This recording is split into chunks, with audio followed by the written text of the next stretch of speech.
Hello and welcome to the Comic Conspiracy, episode 410 for the week of July 16th, 2019. My name is Ryan Higgins. Who's here with me this week? Brock Sager. And Charlie. All right, guys. Comic-Con. Charlie, you're not going. Nope, not this year. You haven't gone for a few years, huh? No, I was last year. Oh, we had this conversation already. Yes. So apparently, you and I just replay the same conversation periodically. Apparently Charlie doesn't go when you go. Apparently. Because you. No, Charlie I was there the other year he went. Yeah, that's true. That's true. That was a long time ago. Yes. Yeah. You know, when they were first launching DC Universe Online. Yeah. That's right. I forgot. We went to that. Went to that lunch, that launch party thing. I still have they give away like a Superman cape or something. Yeah. For DC Universe Online? Yeah, for the video game. Yeah. Oh, the video game. Oh. Yeah. Now, not DC Universe. Oh, Jesus. DCUO, the MMO RPG. It's now free to play and on the Switch as well now. So yeah. I'm a little confused by if it's just the base game is free to play or if base game plus a bunch of the DLC is free to play. As far as I know, the entire game is free to play. They have stuff in it, but I don't think you have to pay for any of the DLC stuff. I could be wrong, but because I know on the other platforms you still have to pay for the additional episodes and that kind of stuff. Oh, do you? Oh, yeah. Maybe it's just. Well, the base game is so old. I wonder. I'd be surprised if they make probably the new stuff. The base game is free, and the expansions that cost you money. Yeah, but at this point, there's been tons of them. Yeah, and that's why because the way they announced it made it sound like it would be more than the base game, which means it would be more complete for free than the other, the PC or the PS4. Or Maybe any they of changed them all. I don't know. Maybe. I should log in and see if my lifetime subscription has years of bonuses for me now. Unfortunately, they made the credits expire and that kind of thing. Where you have no. I think one of the most annoying things for me about the way they did the sort of lifetime when they went to free is they turned in the free credits you earn every month into something you have to log in and click a button to claim. Annoying. Yeah. Oh well. No, this is not the DCUO podcast. Part of me wants to go, Disney rewards, you have to log in apparently every few months, otherwise you lose everything. Not months, it has to be a long period of time. And yes, I lost all my points once and was very pissed off and refused to go back. Do you want a Comic Conspiracy -1 throwback? Like before the 0 issue? This almost was a DCUO podcast. What? Before we did this, I was talking to Ryan Scott about doing a DCUO podcast. I did just a DC Universe Online podcast. Yeah, nobody would listen to that. Well, there are plenty of podcasts that are specific to games. Yeah. I listen to The Instance every week. It's a World of Warcraft podcast that's been going on for 12 years, right? Yeah, nobody would have listened to you talk about DC Universe Online. I'm sure someone would have. We talked about it on the Geekbox all the time, so we'll see. So this almost... Because I was like, maybe we should just do a comic book podcast instead, just comic books. But the DCUO thing, maybe I'll relaunch that. Maybe I'll go back to that idea. No, for my 4th podcast. I don't know. Periodically I try to get back on there just to catch up on the additional content that years. About once every year and a half, I'll log in, catch up on the content they've released, and then take another break. Yeah. I haven't looked at it in a long time. Yeah. Anyway, let's move on. Comic-Con is this weekend. San Diego Comic-Con starts in 48 hours. Well, no, 24 hours. Yeah. Wednesday preview night, right? Wednesday preview night.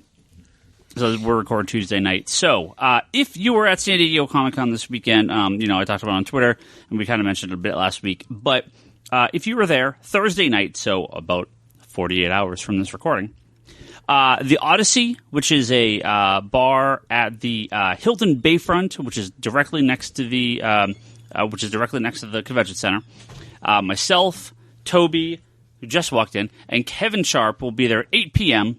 We might be there a little bit early, but we're saying 8 p.m. Second floor, make it. Odyssey. Is there 2 floors to it? Yeah. Oh, okay. Yeah. So you go in, you go upstairs, second floor, big, huge bar. Big open area. On the left, if I recall. I was going to say look for the nerds, but it's Comic-Con. Now, Toby, did you hear the Hilton bar is closed? Sorry, not the Hilton bar. The mall? No, the other one. The entire mall is closed down. Yo, the mall is closed, but no, there's... Which means the Walking Dead race should totally be in the mall now. Sorry, the Hyatt bar is closed, which is the big bar that everyone goes to at Comic-Con. The one that was right next door on the top floor? I'm not sure. Wherever the Hyatt one is. Apparently, that's been like the news today. Is that it's being... You're asking the guy that doesn't really drink where the bars that hasn't been there in 10 years also. Yeah. But the Hyatt bar is apparently closed for reservations. They got sick and tired of the fights. Don't worry, Ryan Higgins. We're going to go plenty of So the Odyssey, Hilton Bayfront, Thursday, 8 p.m. Come find myself, Toby. It'll be posted in the Kevin Facebook Sharp. group. Yeah. So if you want to come join us for a drink on full day one of Comic-Con, we will be there. But before we get into more comic news, it's that time of the month again, guys. We got to do some sales charts for June. Brock, you spoiled yourself in the number one. I didn't spoil myself on anything. I didn't read the article. The internet spoiled you on number one. But I was title. like... That's all right. Like, what's the number one book? What's the number one book of June 20? Fucking Black Cat number one. Black Cat number one, 255,000 copies. Yeah, half of them bought by Toby. It beat Deceased number two. And Deceased number two is the number two book at 152,000 copies. So it sold 100,000 more. Why? Store exclusive, art germ covers. A lot of variants. Random, it's Black Cat, it's chicks. 5-issue miniseries. J. Scott Campbell main cover, art germ variant, tons of store exclusive covers. Yeah. 1 in 200 variant, 1 in 500 variants. They did virgin covers of the J. Scott Campbell and art germ. We sold. I mean, we ordered a lot because we had a lot of people that ordered it. We sold the shitload of Toby the art wanted germs. that 1 in 700 copies, and so he bought 700 of them. The Campbell cover. We did not sell near, and we did the extra discount and everything like that. So it's but we did not sell nearly as many as the Campbell cover as I expected. But we'd sell pretty much all the incentive covers we got. So definitely a book that I'm happy to give away half a case of on Free Comic Book Day. Yeah, because we don't need quite as many. Two didn't sell all that hot. There's only so much you can keep a book going with hot women on the cover and great art and shitty art inside. Yeah. What are you talking about? Give me that box. You want the extra box of leftover Black Cat number ones? I was just going to put it on the wall. But yeah, no, Black Cat, big book. Obviously, Deceased number 2, huge book as well. So that's a killer for Deceased. Oh yeah, Toby's mic wasn't on. Yeah, I was like, I will turn his mic on though. I was like, you might want to. Well, before he was talking into my microphone. Now he's actually talking into what could be his microphone. But it was picked up by Charlie. That's all right. So what are the other top 10 books of June 2017? Batman. There's a couple Batman books on here. There's 4 Batman books on here. One is Who Laughs. Batman number 72 is the number 10 book at 80,000 copies, 80,585. Batman 73 is the number 9 book at 81,919. That's 14,000 copies between 72 and 73 up, which is people. I'm wondering if people had cut too low and now we're coming back up. I don't remember what the 73 variant was. It might have been a variant change. I don't remember any of the recent variants that would cause me to bump my numbers up more. Oh no, remember the 72 is that weird one where it's I can't remember. It's he's in the middle. Oh, of all that crazy stuff. Yeah, it's all black and red. Really, it looked dumb. It's an okay cover. It's just not. It's not something that people are going to buy, and I think that was the drop. Okay, but back the. I did cut my orders on that cover a little bit. Was it the all white one, or was that 74? That's 74. Okay. That one I bumped my numbers on that one too. Yeah. So, as well as Batman Who Laughs number 6 is the number 5 title at 98,535 copies, and of course Batman Damned number 3 is the number 4 book at 115,000 copies. Nice. So we have 4 left. Big. Yep, you got 10, you got 9, you got number 8. Amazing Spider-Man? Amazing Spider-Man, no, is the number 12 book. 74,000 copies. Fell off the top 10 again. It did. Well, I'll tell you what. This book is back on the top of the charts, but the next issue won't be. Sorry, the final issue won't be. Walking Dead. Because nobody knew what was going on. Walking Dead number 192 is the number 8 book at 85,000 copies. Now, let me pull out the old calculator here. Oh, Jesus Christ. Because there's a reason that 192, we still got a lot of them, and there's a reason I'm selling them online for not a small amount of money. Let's go 550 times. Let's go conservative amount of stores. This is really great radio. So if comic book stores that were paying attention ordered Walking Dead the way I did, it would have sold 1.5 million copies. Unfortunately, or maybe fortunately for me. I was about to say. They didn't order. They didn't order The same number that we ordered. So it only sold 85,000 copies. So if you had known about... Oh, my God. I'm a good chunk of that. No, 85,000 copies. You're not even... You ordered 500. 550 with the variant. And that's part of it. You're trying to figure out how much of a percentage you are of that. Yeah, what's that? So 0.6%. I mean, for one store, for comparatively to how many, comparing how many stores there are. I mean, that's even a low estimate. So I'm curious, if you had known about 193, would you have ordered the same amount as 192? Yeah, absolutely. I would have, because I think obviously people would have come out with woodworks for it. So people did come out of the woodworks for 193. Like, it's ridiculous. Like, we were 2 weeks later, we're still getting calls. I'm going to save number 7. I have to talk about that in a little bit. Number 6. I'm sorry, Charlie. It is Amazing Spider-Man. Number 24. I forgot. 24 was the end of the big story arc and had a bunch of extra variant covers. So 23 sold 74,000 copies. 24 sold 89,000 copies. So there's a good 25,000 extra copies sold of variants for issue number 24 of Amazing Spider-Man. It's the number 6 book. We got number 5 is Batman New Laughs. We got number 4 is Batman Damned. Number 3, it's a Marvel comic. It's a number 1 issue. It's got a lot of speculation, hot writer, a lot of store exclusive variants. Not my favorite art of the year. That was like last week. We got the wonderful Comics Pro exclusive variant cover and sold quite a few copies. So what is it? Silver Surfer number 1. Silver Surfer Black Silver number Surfer 1. Black. Yeah. I should have known that. Comics Pro got a nice little exclusive store cover there. I'm almost sold out. For people who aren't in the podcast right now, I can only see like the top 3 shelves from the desk here. You see like through Major X, and that's a good place to stop. So Batman, Silver Surfer Black, number 1 by Donny Cates and Trad Moore, and I'm just not into his art. It's just not my style. Or let me rephrase that.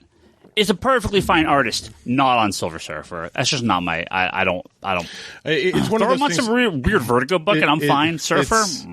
It's one of those things where, like I wasn't a huge fan of Allred on Surfer, but a lot of people liked Allred. Oh, I loved Allred on Surfer. Allred is like perfect. It's one of those things where I think it just like some people this fits, some people this doesn't. Yeah, sure. This still doesn't fit for me. Now, number 19. Sorry, number 7. Did you just give us the number? Yes, the number of the book. We got to talk about Immortal Hulk here, okay? Because it is Immortal Hulk. It's Immortal Hulk. Is the number 7 book, issue number 19 at 88,000 copies. Now, I've had a lot to say about Immortal Hulk over the last few months about the story exclusive covers and the speculation and how this is going to Is this the chart. third month in a row or 4th? It's a 4th issue. It's 3rd month in a row, 4th issue. I had said 19 should be the issue where it finally drops because 17 and 18 were FOC'd, I think, after 16 when the numbers like skyrocketed. Yeah. And everyone was telling me they were getting stuck with 17 and 18. All right. On the retailer forum, I was like, so is this just me? And everyone's like, no, we went too high. So I assumed 19 was the one that was going to start dropping. Right. Now, obviously that's not the case because it's sold. I don't have 17. I don't have 18 and 17 in front of me here, but it's sold, obviously quite a bit. Now, we have a few things. First of all, yes, variant covers. Yes, store exclusive covers. That's going to jump it up a couple, 10, maybe 20,000 copies. Every time you get if there's one store exclusive, you're bumping it by almost 5,000. Yeah, 3,000 to 4,000 on the low end. On the low end. Like, so there's a couple store exclusive covers for this. There's a couple other variants. It's, but I went on the retailer forum and I said, look, I don't think Immortal Hulk's a top 10 Marvel comic for me, let alone a top 10 comic. Yeah. Right? How many people here is Immortal Hulk a top 10 selling comic book for you? Yeah. And about 75% of the retailers replied yes. Okay. A couple replied with me like nowhere close. Yeah. A couple had kind of like qualifiers like, well, no, but it's, for a Hulk book, it's our bestseller. It's our best-selling Hulk comic ever, and it's trending upwards. And we sell a lot of variants, and we sell multiple copies to people. Like there were some qualifiers in there and everything, right? But the vast majority of stores, yes, Immortal Hulk is a top 10 book for them, and I'm not shocked per se.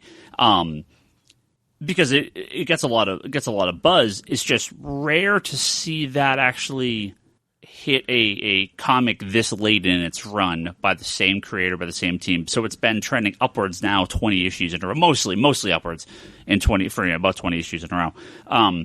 So I just don't know because I'm looking down this list, right? Let's go down for books underneath it. Superman Year One, I sold. That's a number 11 book. I sold like 4 times as many copies as Immortal Hulk, 5 times. Amazing Spider-Man is... I was going to say, we've already acknowledged the DC lean of this shop. Oh, yeah, of course. But, like, I just go down this look and I'm like, you know, you start to get into, like, how odd stores are. Like, how the numbers can be so dramatically different for a store. Like, Venom 15... is the number 22 issue. Justice League 26 is the number 23 issue. I sell, like 3 or 4 times as many copies of Justice League as Venom. It's fucking bizarre to me. Well, no, Venom, how many subscribers do you have for Venom? 3. And how many subscribers do you have for Justice League? 45. Yeah, like, it's crazy just the pendulum swing of these books. And I do sell Venom off the shelf, right? So I don't sell 3 copies of Venom. You're selling it off the shelf, but the thing is like, it's that pendulum swing. It's like, I mean, if you look at even the store that we talk to and we get our palette with, Elusive Comics, now, you know, they sell way more Marvel than we do. They sell more Marvel, yeah, but when I talk to them, it's very rare that they have a book that's way out of whack with kind of the overall sales charts. Yeah, they tend to, on the Marvel end at least, they tend to be a little closer to sales chart representation. I think like they do well with Venom and we just don't, right? Yeah. So yeah, it's always really weird. Like Incredible Hulk Last Call, I think like 10 copies of that, and it's like, oh, that sells as much as Uncanny X-Men and Justice League. It's like, the fuck?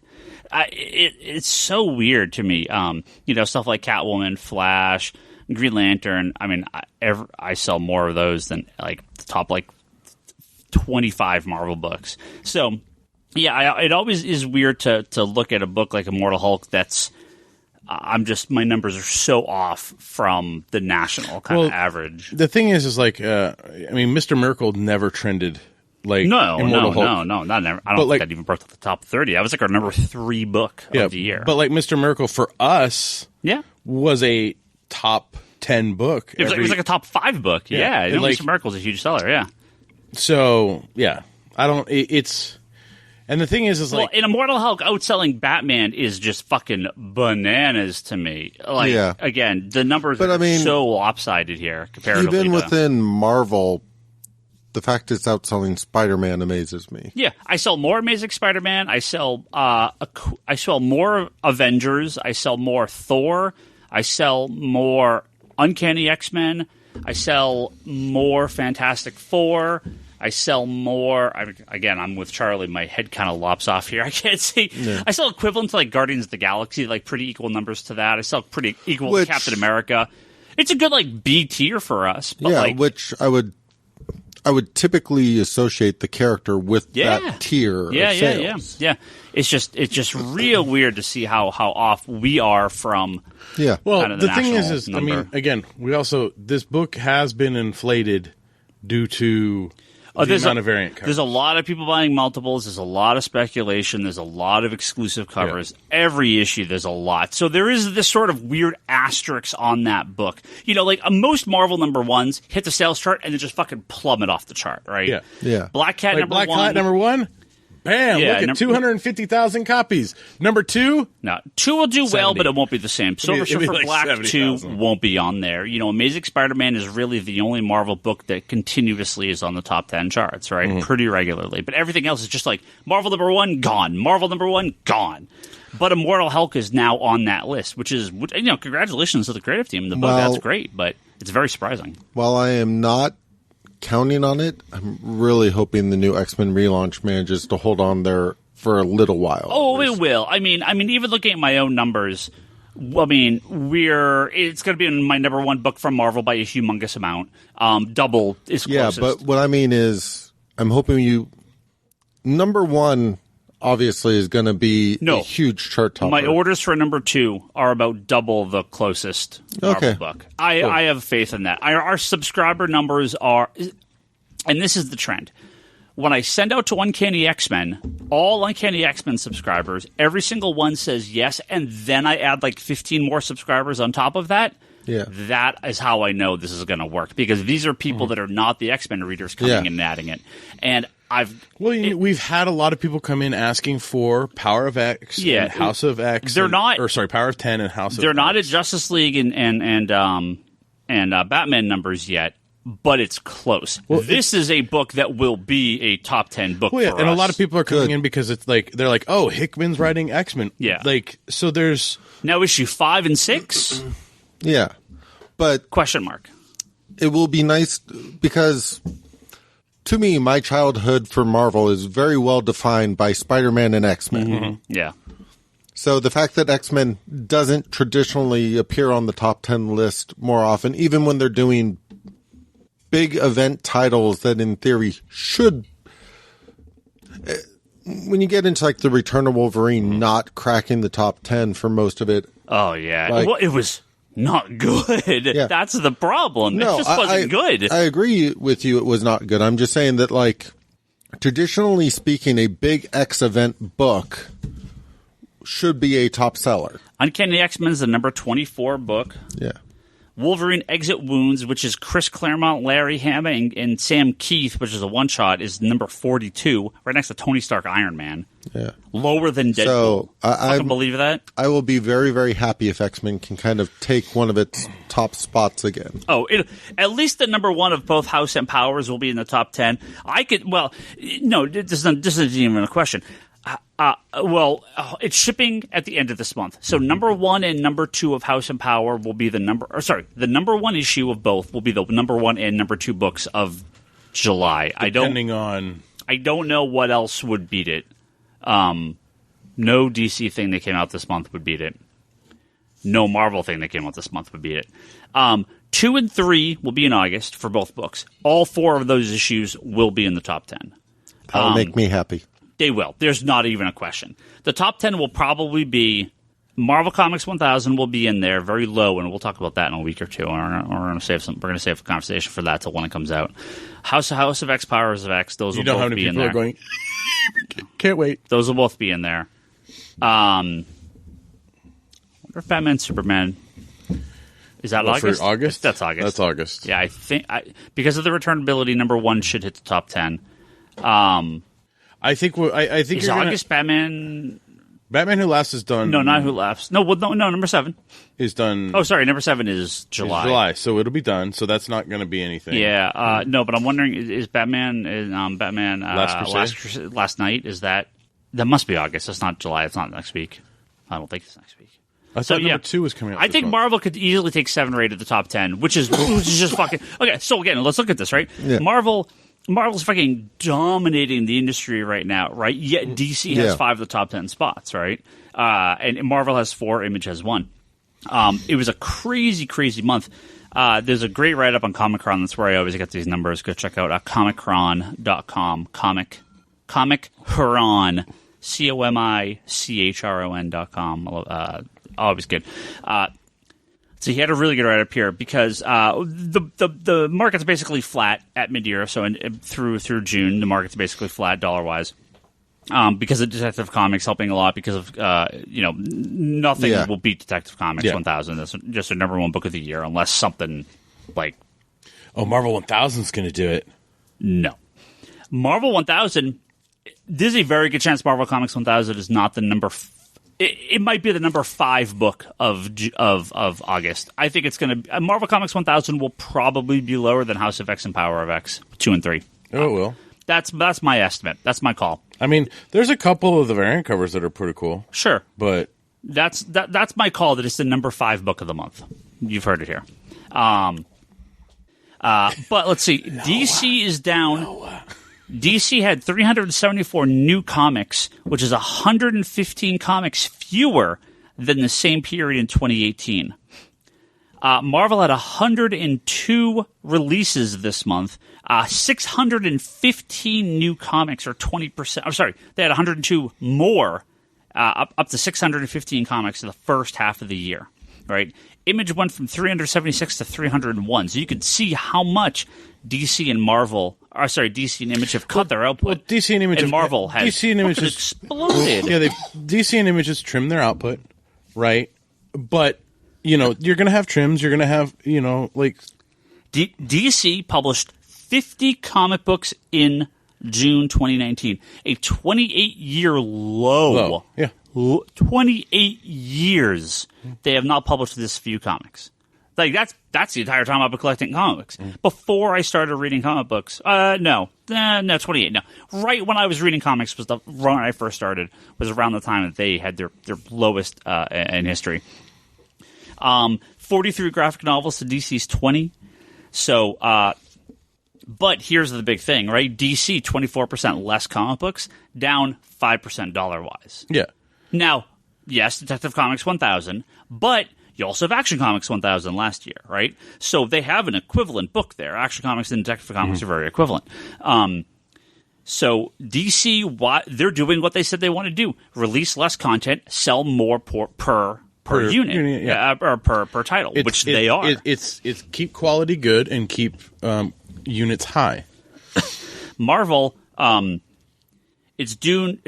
Dollar sale went up 13% because of Black Cat #1, obviously, because it's such a big amount. The first half, even though it's had a 20% increase in output, it's only had a 7% dollar increase for that month. A lot of that has to do with the True Believers being $1, and a lot of those sell well, and that brings the total amount down. But a lot of that has to do with, you look at the long tail of Marvel, they sell very few books up top. They have shit in the hundreds and 200s where they never had in the top 300 charts. I mean, Marvel was like 80 of the top 150 were Marvel. It's not like that anymore. They have or 90 out of the top 150 would be Marvel. They have a lot of stuff. They're spread out across the 300 more. Yeah, than they used to. Yeah, way more than they used to. So, well, and you have this weird. Was it use? What did you just say about the?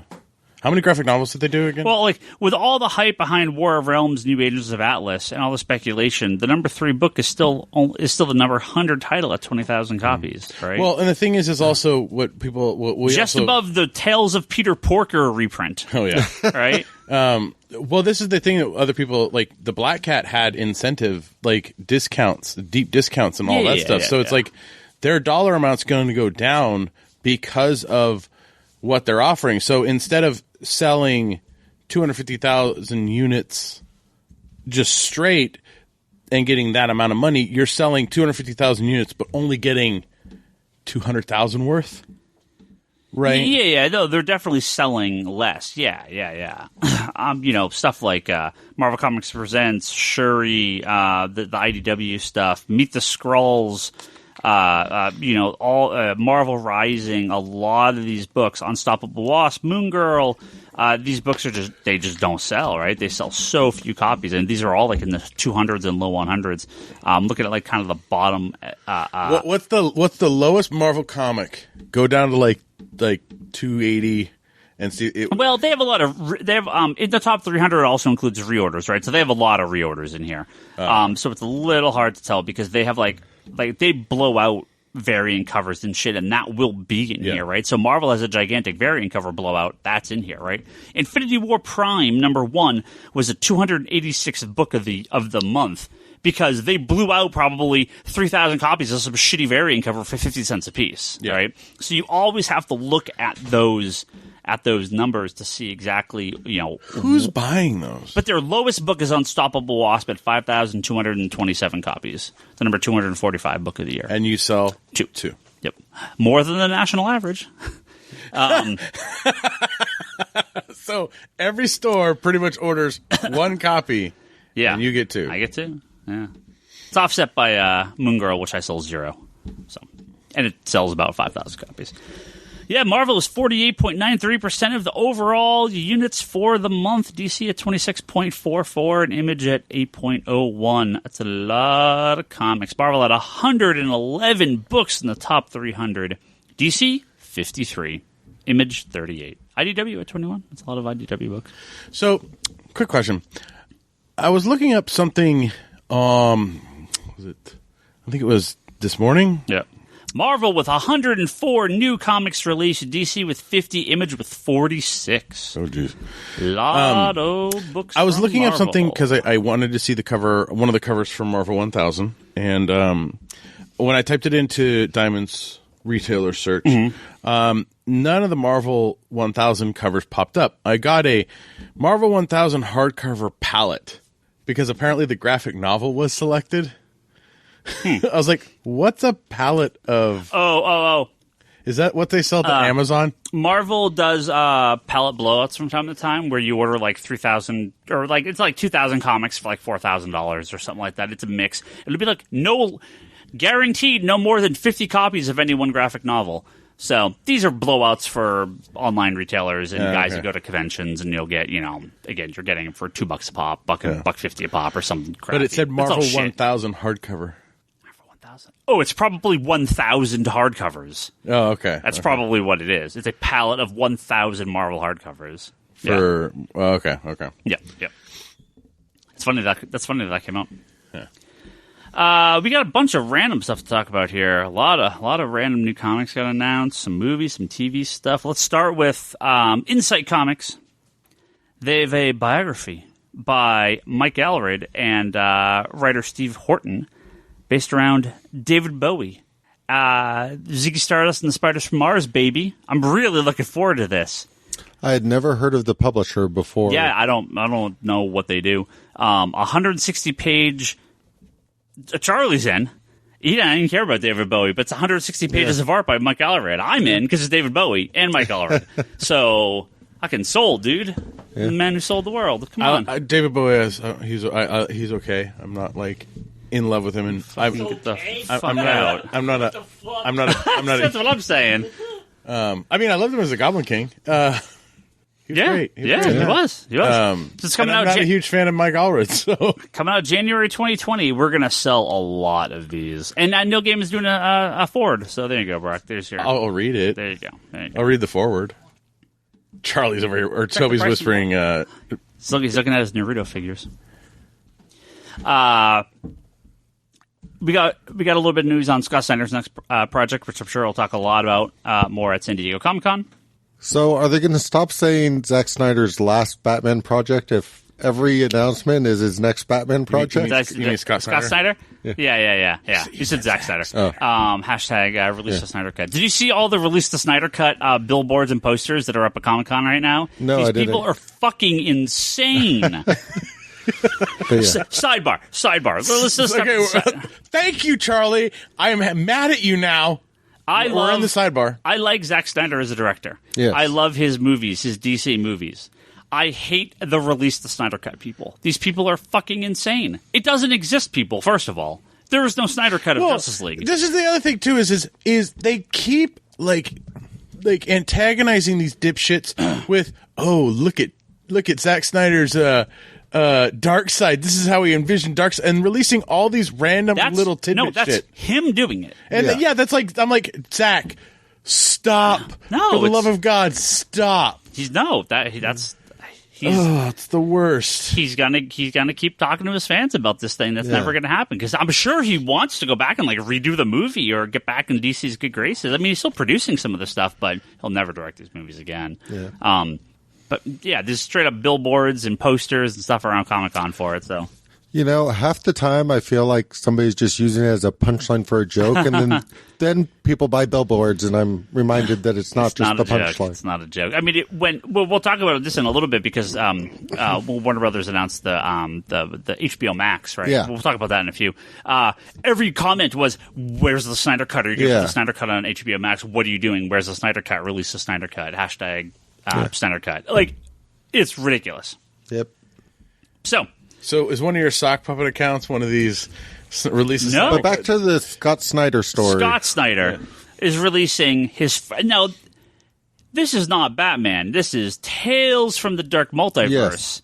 The Batman Nightfall is the first in a series of one-shots set in this universe. Now, and he's not doing all the one I shot. think he's like co-writing them, right? Yeah. This is the first one they announced, Yeah. so I don't know. Well, they announced that and the Death of Superman. Death of Superman, Yeah. right? I think James Tynion's like co-writing one of them, or Joshua. I only have the Batman. Well, these Nightfall one. these are the one shot, prestige format one shots. Yeah. Elseworld stories. Oh, they but sound great. They're set within this dark multiverse that Yeah, that comes Snyder from- Yeah, created. but they're all out of big events from well, and the other DC nice Comics. thing that they're doing with these is at the same time they're releasing their dollar reprints of the same books. of the same book. So Batman Nightfall was it $4.90? Is it It's $4.92. $4.92 will be reprinted at this right when this comes out. You can get both. Yep. And then the Death of Superman. So earlier, I think October 16th, or in the middle of October is when the Batman one is coming out. And then at the October 30th, at the end of the month, is when the Death of Superman coming out. Cool. And that one is a story where Lois can't handle the death of Superman, and she becomes the Eradicator and basically just kills a bunch of people. That's awesome. Oh, I'm looking forward to these books. I just find it funny that every time I turn around, they're re-announcing his final Batman book. Well, again, this is not a Batman book. I'm aware. It's still connected to the things he But did. the article was Yeah. Scott Snyder announces his Final. next Batman book. Yeah. But I'm really looking forward to these. Metal was great. Yeah, they look great. Yeah, Batman Who Laughs has been wonderful. So I mean, even on like the Marvel side, I've always been a big fan of the what ifs that are centered around big events in the comics. Yeah. Like some of the random ones are good, but having a significant event that people still talk about forever after it's happened and doing the what ifs around those is amazing. So they, what was I going to say? Shit. I remember there was something about some of those Scott Snyder and Metal and all that. Yeah, they're fun. They're fun books. I really want to see where they go with this. Oh, that's what it was. Oh, we're having him back on? If you're reading Metal, right? If you like Metal and if you like Batman Who Laughs, I did get a chance to read because it was on FOC. So DC provided a retailer copy of Batman Superman #1 or Superman Batman #1. It's Batman Superman. Yeah. By Joshua Williamson. And which we talked to Joshua slightly we talked about. it. Yeah. Now they've already shown some of this stuff, right? And there's no spoiler because it's already been in this little That station. Robin, those Robins are. There's creepy Robin, as but shit. there's going to be the Shazam Who Laughs, basically, right? Oh, yeah. That was in one of the solicitations, so that's already out there. Yes, like I'm very excited for this book. It's a fantastic first issue. I always love Batman Superman team up books, and Batman Who Laughs and the whole Dark Multiverse is such a great concept, and that I like that they're going to keep this going. So I highly recommend you check that out. DC was very smart too. They're making this, from the store end. They're making this one of their returnable books, so it's hopefully retailers went big on it because to kind of gauge. Well, Joshua Williamson's an amazing writer, and the art's fantastic. And I can't remember who's doing. God, I had it in front of me, and he's a big artist. I just David Marquez. Yeah. Who came over from Marvel, so he was the guy that was doing Defenders with Bendis, if I'm not mistaken. Okay. Same guy. Yeah, he does really good artwork. So he's great. It's fantastic. To me, this is my biggest news of the week, and we're going to get to this. 2 more Black Label books they're from DC. releasing the Nintendo Switch Lite. That's I don't need that. That's not big news. Not for me. Right. Biggest comic book news for me. There are 2 new Black Label books from DC. Now, according to DC, Black Label is still an imprint till the end of the year, so we're going to call it the Black Label imprint. These are going to be, again, like the rest of the stuff, oversized books, blah, blah, blah, the way they've been doing these. So there's Joker, Killer Smile by Jeff Lemire and Andre Sorrentino. No, that's great. Or Levine or Lemire. I think it's Joker. Jeff Lemire. It's Lemire and Sorrentino. It's Andre Sorrentino. It's amazing. Doing a it's Joker perfect. book. Done. Right. Okay, sold. Yeah. The Question, the Deaths of Vic Sage by Denny Conwin, and I can't remember how to pronounce his last name. Is Cohen? Sorry, Denny Cohen. He has a weird spelled first name, Dnys, but it's pronounced Denny. And Bill Sienkiewicz. Now that I am so friggin' excited for. Bill Sienkiewicz has been doing the work of his career recently, and Denny. Denny Cohen has did a lot of the original stuff, the original question stuff from the 80s. they released the artist released some Batman story that he didn't do. They did the interior art. Yeah, like, that was with Dave Lapham. That was going to be back in Detective Comics. Yeah, and like the art on that was still like 10, 12 years ago or something. But the art on that was, yeah. No, I mean, Bill Sienkiewicz is by far one of my favorite artists. I am so friggin' excited for this question book. I'm just happy for a new question book. Well, right, and I love Batman, and I love the Joker, and I love Harley Quinn. But so far, Black Label has been Batman, Superman by Frank Miller, so Batman, Joker, and Harley. Now the question is, I mean, kind of just Batman again for the most part, but it's the question. Batman Light. So, whoa. I was going to say, I think the Batman is the question light. Okay, let's the Who's the better detective? Opposite. Oh, the question. The question's the fucking amazing. Yeah. So, yeah, I am fucking stoked for this. And so it seems like they're gonna talk about the Steve Ditko version, the more modern version. I almost wonder if they're gonna kind of bounce back and forth because kind of maybe time periods depending on if it's Cohen or Sienkiewicz, depending on who's doing the arts. It's their styles are, I don't want to say similar, but there's similarities there. Yeah. But I wonder if they're going to split it or if they're going to bounce back and forth. So I don't actually know which way they're going. But I'm very, very excited for that. So there's some movie, little TV stuff. I do want to talk briefly about HBO Max. Max? Yeah, that was Shouldn't it be Warner Brothers Max? No. I mean, to me, the whole what they've sorry, not to me. What I was reading up about it, a lot of it is I think just the HBO brand, right, is so strong. HBO is much stronger than Warner Brothers. Yeah. So it's going to have stuff from DC, Cartoon Network, HBO, and everything else. Harry Potter. Right, everything else is part of Warner Brothers. Friends and Fresh Prince of Bel-Air are going to be on there. So those are big, like, kind of classic shows that people love. I know at least Batwoman is going to be on there, as well as Doom Patrol are going to be on there. So it's unclear if. So at least Katie Keene, which is the Riverdale spinoff, and Batwoman, they're not going to go on Netflix first or anything like that. Right? The CW shows are still on Netflix now. Whenever they go off to HBO Max and the DC universe, who knows? But for now, they're still with Netflix. It looks like what they're going to do is they're still using the DC streaming app for releasing like Doom Patrol, Swamp Thing, like Harley Quinn, all those things. I have to assume they'll all also be on HBO Max. Well, once they're done, then they'll go over to HBO Max, so you can watch them on HBO Max once they're all finished. Maybe. I mean, it wouldn't surprise me if they pull the movie and TV content from DC Universe and put it on HBO Max. But they also could just have it on both. Yeah. And just be like, if you just want the DC stuff, it's there. If you want everything, it's there. Maybe they'll offer a bundle if you buy both. I don't know. Because if you have DC Universe, we have HBO Now, which is the HBO streaming service. Is it Go or Now? I always forget. Well, Go is if you have a... Go is if you just get HBO through them directly, right? No, I think that's Now. I think because I have HBO Go, because I have Comcast. You have Comcast. So I have HBO Go. You have Now is what you sign up for and pay for every month. Monthly, yeah. And they have Boomerang, which is the classic cartoon streaming service, which I don't know. I don't know how many people are using that. So, are you?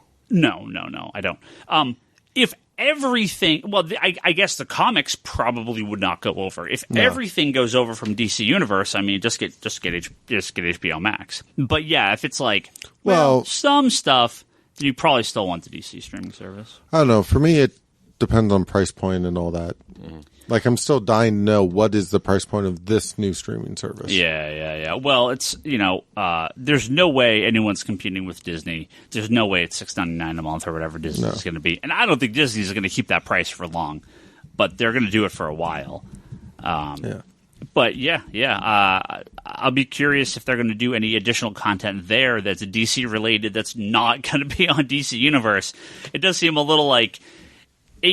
It feels to me like AT&T was like, all this stuff started, and then AT&T kind of steps in and is like, you were trying all this new stuff when we bought you. We're now going to change all this. We talked about like the graphic novels from DC. A lot of this seems to come down from head up being like, we need to kind of redo how these are done. So we're in sort of like a weird point right now where There's like some old stuff and some. We actually have some questions about the trades later. Is this a John Oliver moment where he's going to get you to get Daddy?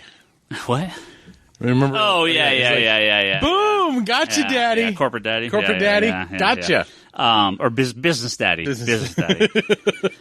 So, yeah, I'll wait for a price point. If it's cheap, sure. If it's expensive, I have HBO through Comcast. I have DC. I don't need the rest of it. Like, for me, it's one of those things where, these, like, DC Universe doesn't currently have the Arrow show, like the CW shows. No, but those are all on... but those are going to be on HBO. Yeah. And no. So... Maybe eventually, but right now they're all on Netflix. Here's the way I see it. A while back, Netflix announced that they came together with a deal with basically CW to release content from the CW shows, like, I want to say a month after they finished airing or a few weeks after. Yeah. Very quickly. Yeah, very, so, very like, fast. the season ends, goes up on Netflix really fast afterwards. I think Smallville, or I think Riverdale, was up like a week later or something crazy. It may even be a week. Okay. It was super short. But they're still under that contract on a lot of this stuff. And just like Disney's wrapping up its contract with Netflix. And Warner has said when those contracts expire, they'd like to move those over to their Warner streaming, which now we know is HBO Max. Yeah. So I'm expecting part of the reason why they're announcing Batwoman will be exclusive to this is because that contract is probably over at probably the end of this year. Yeah. I mean, Batwoman will end, is it a half season or is it a 13 episode? I don't remember. I don't know. I think it's a short one. Yeah. So but I mean, either way. That would be early 2020. Yeah. So my guess is we will see all these shows transition over to HBO Max sooner rather than later. And it could be, depending on when it comes out, it could launch with the transition being done. So all the CW stuff, all the Warner Brothers stuff at Netflix is gone, and boom, 2 days later, it's at HBO Max. So that's very possible. Other shows, God knows, we got enough TV shows to watch. Paper Girls. Coming. Brian K. Vaughan and Cliff Chiang's Paper Girls is coming to Amazon, right? Is it Amazon? I had it here. Where is it? Amazon. They got to get their Stranger Things. Yep. So there's going to be a live action series. I'm really excited for that. I've loved the comic. I'm behind. I need to catch up. I'm just too far behind. Yeah, I need to catch up also. Yeah, but I do like Paper Girls quite a bit. I tried reading it. It wasn't for me. Well, I read the full first hardcover, and then the second hardcover came not too long ago, so I need to sit down and read that. Yeah, but I like it. It's very out there in some ways and plays around with lots of sci-fi themes. So if you're excited for Saga to start up anytime soon, I wouldn't hold your breath. This is part of Vaughn's multi-year deal with Legendary Entertainment. So, Saga, I guess one day. We're coming up on a year, I think. It's got to be soon. Saga was done, yeah. We're waiting a year and a half, right? I mean, there's been no solicitation, so we're coming close to end of the year and no return of Saga. Could it get announced at Comic-Con coming out in November, December? Good. But, at this point, thinking 2020 before we see another issue of Saga. I believe he'll go the 54 issues straight and just polish it off. 54? 52? 52 issues? For what? What did it end at? 54? 52? I think it's 104 total, right? Yeah, it ended at 52. Yeah. So, fingers crossed. But yeah, Paper Girls is ending in July. That's now, in a couple weeks with issue 30. But they're going to do a TV show based on it. And yeah, I think that's a perfect show to do a perfect comic to do a show on. Yeah.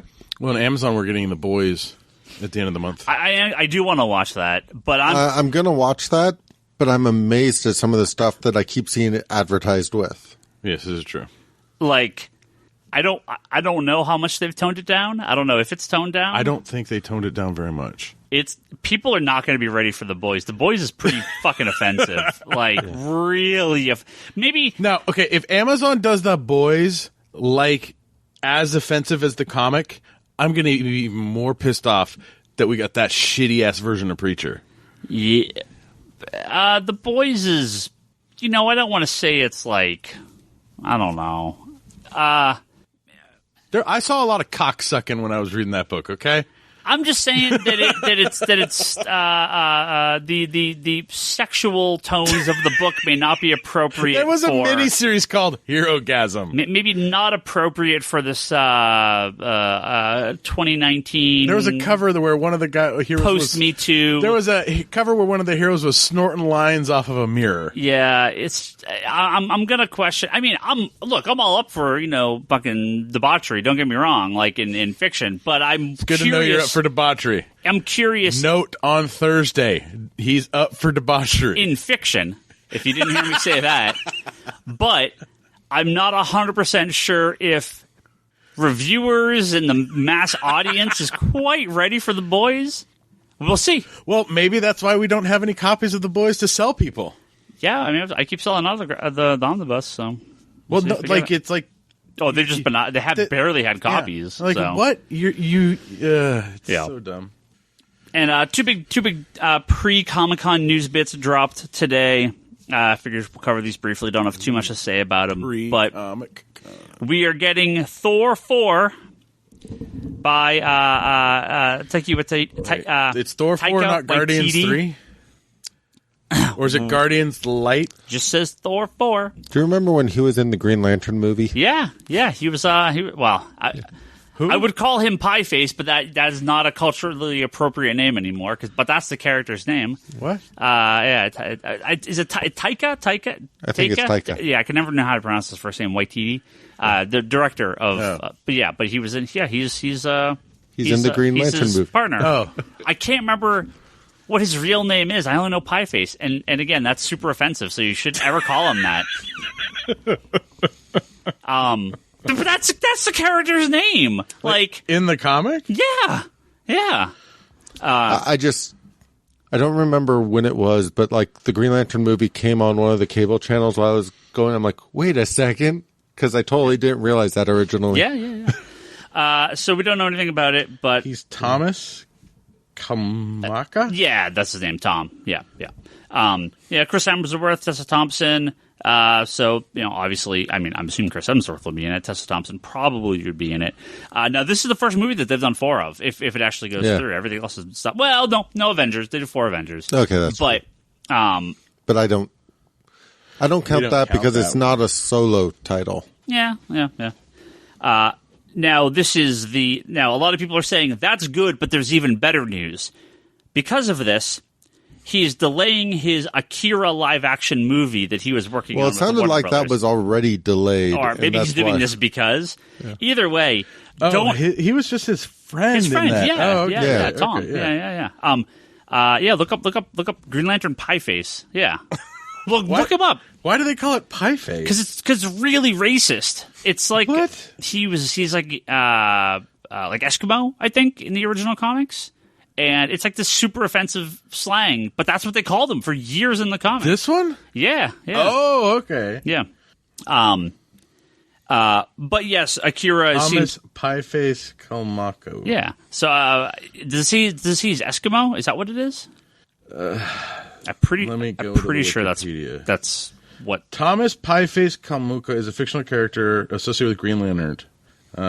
Let's see. His first appearance was in Green Lantern Volume 2, number 2. Yeah, I mean, he was there from the very beginning. He was like his mechanic. He worked with them. Yeah. Mechanic, test pilot. It's just like M'Baka they just like, we're just not going to call him Man-Ape. That's just not. He had a girlfriend named Terga, but they're now separated. Cool. They got married, but So Thor 4. Holy shit! He was in Millennium crossover. Yeah, he's been in the whole. Holy he's been crap. in all the. I mean, he was a regular in Green Lantern comics. Probably till Johns took over. I think he may have even been in a couple Johns issues. I think he was just randomly, but not as like a regular character. But he's been in a big chunk of Green Lantern issues. You can read a story that's pretty much about him in the last Will and Testament of Hal Jordan. Yeah. Because that focuses on him dealing with the aftermath of Hal's death, rampage and killing. Yeah. Finally, last big news of the day, and this just dropped earlier today. Warren Ellis and Bryan Hitch are coming on. They're doing a 12-issue Batman series called The Batman's Grave. Comes out October 9th, so that should be in the next solicitation. So the Authority creative team returning to deal with a Batman book. Now, the rumor was this was going to be in the main Batman title, that they were going to basically do Batman up to like issue 100. So that makes me wonder, has DC found their ongoing creative team for Batman, and they don't need this like fill-in arc, basically. So do you think that's what we're going to get announced at San Diego? we will get the announcement of the Batman creator at San Diego, because we're up at 75. Now, who do you think they're going to get? I have no idea.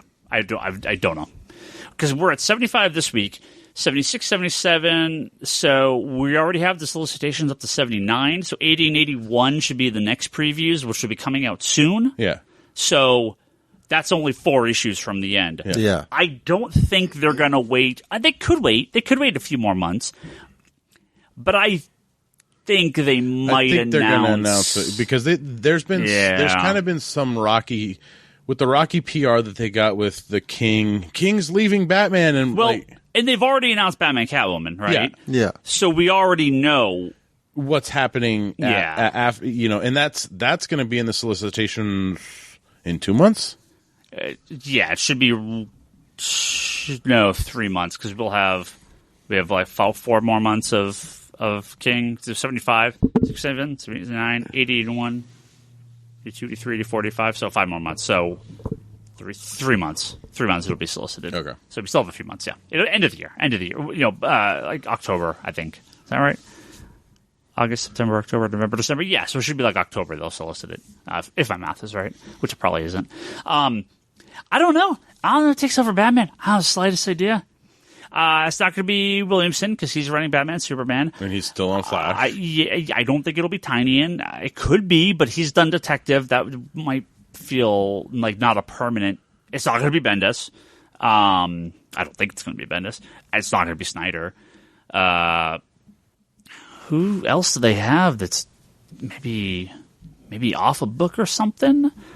I don't know. Yeah, I have no clue. I don't know anybody within their current sort of stable of people. I mean, maybe because Rucka's doing Lois Lane, and that's just a miniseries. I would love Rucka to take over Batman again. That'd be fantastic. Yeah. Well, he was back on Wonder Woman for Rebirth, so... Yep.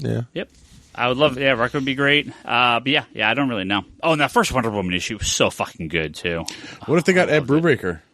I would love it. It's not going to happen. Dude, they should... I mean, if Rucka and Brubaker came back now to do it again, because they did. They wrote Batman Detective back in the day, right? And Gotham Central. God, if they brought Brubaker and Rucka back to do the Batman title, I'd fucking... Steve Epting and Brubaker on Batman? Fucking good. Oh, I would kill for that. Yeah. He could... I mean, he'd do alternating arcs or one every 3 arcs. Well, no, the thing is like, they have been very consistent and very good with the rotative artistic talent on Batman. Yeah. That having Epting do a couple here, Clay Mann still doing stuff. Lee Weeks coming in to do something here and there. Like, they've had a really solid group. I mean, Tony Daniel, like, they've had a really solid group of artists. They've had almost no random fill-ins. It's been almost... They've had a few issues that are like one and done, but they fit the story. Like, because who did the Swamp Thing one? I don't remember, but that is intentional, right? It wasn't like part 3 of a series had a random one-off artist. It's been almost entirely everything with what was it? The Gift was Tony Daniel. Yeah. So. They've had so it's pretty consistent. I'm not worried about the artists on Batman, although I'd like them to keep their artist rotation they have.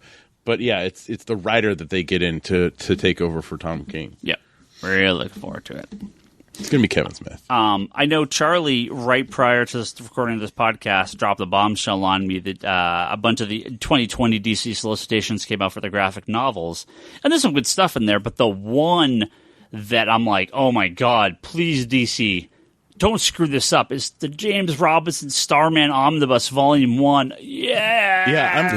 I have been wanting to read this for 10 years. Oh, so I have the hardcovers. I probably won't upgrade to the Omnibus. I really like those hardcover collections, but this is, it is a bit much to ask for $150. Clearly, it's going to limit the audience, a bit. But... I was a little surprised that under the solicitation it still said Vertigo. Yeah. But I'm very, very Business excited for Daddy that. needs to get out of. Again, this is part of DC's plan. I think if these sell well, they'll have new collections come out. They're trying a lot of multiple formats. We're getting a lot of I know, Charlie, one thing you saw was a hardcover Tom King Batman that would normally be the next oversized deluxe hardcover, but this is just a standard hardcover. So for City of Bane, which is like they haven't done that for any of the Tom King Batman stuff. We're getting more of that from DC. But there is a question. I will get to that. We'll talk about the graphic novels in a bit, but we are getting a White Knight Deluxe. Yeah. But no Mr. Miracle Deluxe. It'll be next year. It's happening. Well, because as far as I know, those hardcovers are gone, and they're not going to reprint that hardcover, that standard hardcover. So softcover only for at least another year till the hardcover's out. For Mr. Miracle? Yeah, which sucks. Tor on Twitter says, I said it before and I'll say it again. Ragnarok and Waititi ruined Thor as a character. He's nothing more than a joke now. Strong words. In the movies? Strong words. Yes. I agree in Ragnarok. I disagree in Endgame. So I think the issue for me is that they ruined the character in Ragnarok, and part of that character went into Endgame, and I think that that's the problem I have. The outer facade of the stupid goofball Thor is there, but Endgame cracks that facade, and you see the depressed, destroyed man underneath. But that works. That works, but I think that's the issue. Is that the Ragnarok Thor is brought into Endgame, and they did what they could to salvage it, fix it. Yeah. But Ragnarok destroyed that character. Yeah. I mean, it's just not the same character. It's a totally different character than every other movie he's been in. So it's like because it's the not thing Thor, right? It's some other thing. Is in the first Thor, he's kind of this. I'm he's like I'm Thor, like little surfer. Bring more of this tasty beverage, and then break stuff. It's funny, but it worked. Right, but it worked. And then the second movie, he's transitioning into learning a different, how his behaviors are not the behaviors that transition to other realms and stuff like that. And then in the third movie, they take that development. Both Avengers movies, he's fine. He's actually perfect in Avengers 1. I love him in Avengers 1. But again, once you get to Thor Ragnarok, it's like the character he's just stupid. Like he just becomes this like kind of mockery of a character. I don't like it. It's so annoying to see, and I think it's really when he's captured and he's in the chair, and it's like it's like, oh my god! I told you I almost walked out in the first 3 minutes of that show. I was just when he's rotating on the chain, and it's like that was so bad. I couldn't do it. All right, from Gilbert, this is a big one. You guys ready? Yep. If you could cast the original MCU Avenger actors as DC characters, who would you pick? Let's do it. Robert Downey Jr. Robert Downey RDJ. Jr. Who's Robert Downey Jr. in a DC Justice League movie, in a DC universe? No, it has to be Justice League. No, a DC universe movie, right? Oh, God. That's... no time to think, dude. Seriously? I know. That's all right. That's all right. You just gotta. We got Robert Downey Jr. We got Chris Evans. And I totally think Chris Evans could pull off Superman. 100%. I think he's got the body for it. I think he's got the face for it. I think he's got the personality. No question. Where the hell's Toby? Why isn't he here for this? So let's stick with RDJ, Chris Evans, Chris Hemsworth, Mark Ruffalo, Jeremy Renner, and what's her face? Scarlett Johansson. Scarlett Johansson. Let's stick with those guys. That's kind of your main group here.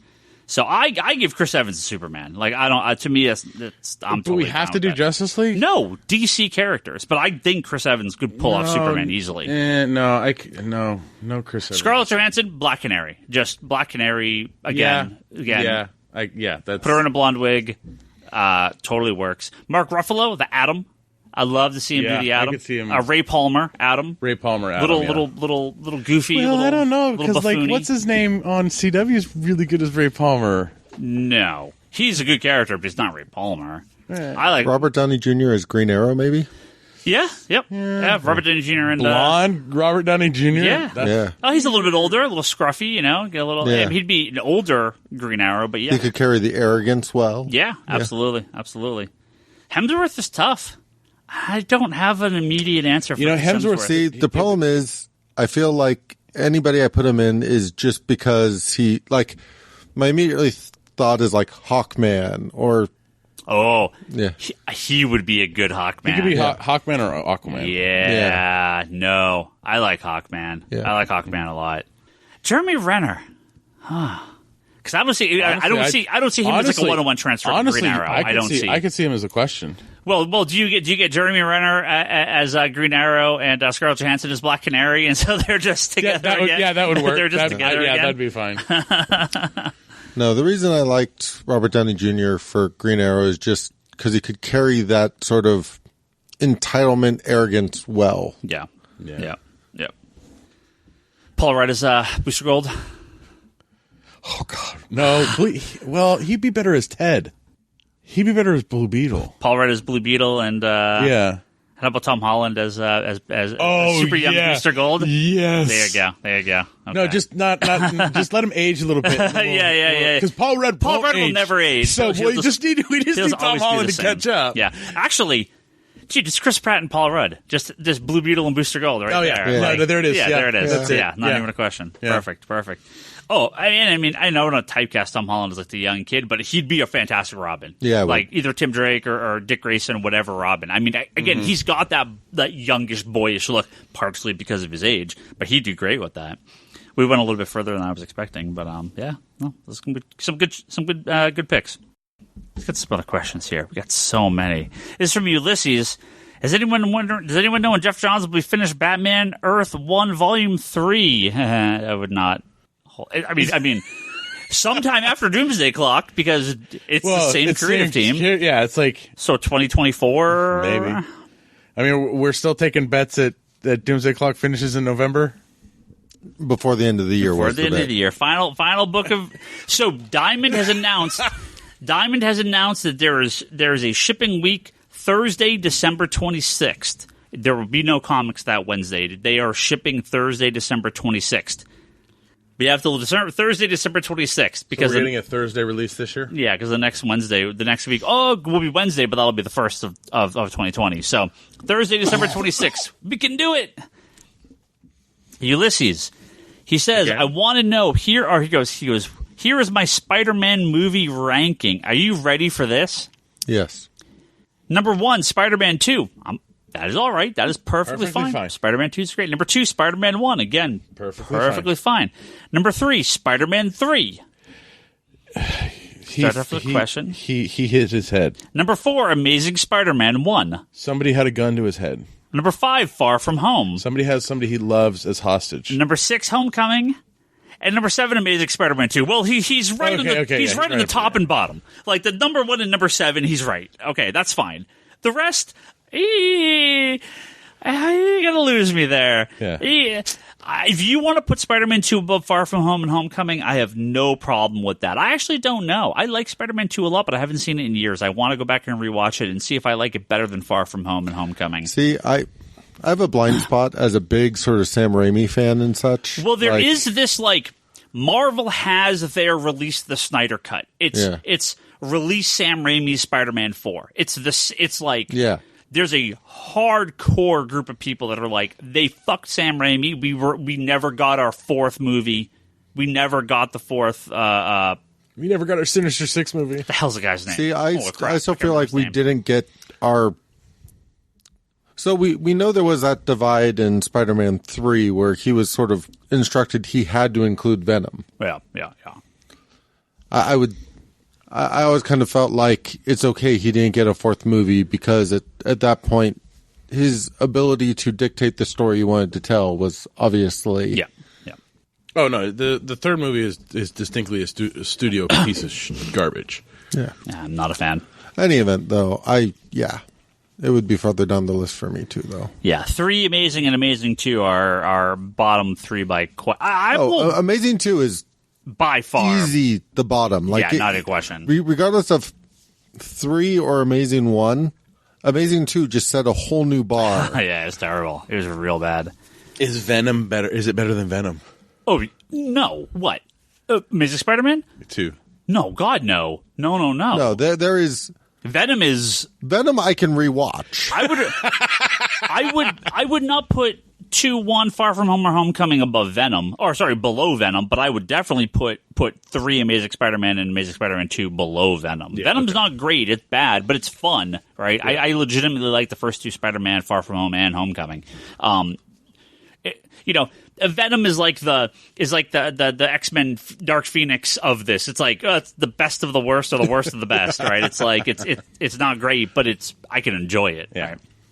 Julian Titus says, has anyone else noticed the Spider-Man movies make the MCU feel a lot more cohesive than any of the other movies? They talk about the Avengers like they truly exist, while many other movies barely acknowledge anything else that's happening. I'm other than Avengers, but that's kind of, and then that's comics as well. Iron Man talked a little bit about Avengers in 3. Yeah. 1 and 2 had kind of tiny setups in them. But the standalone movies generally they just follow their own characters. And that's similar to the comics. It's not like every comic character is referenced in every issue of every Avengers comic or Marvel comic.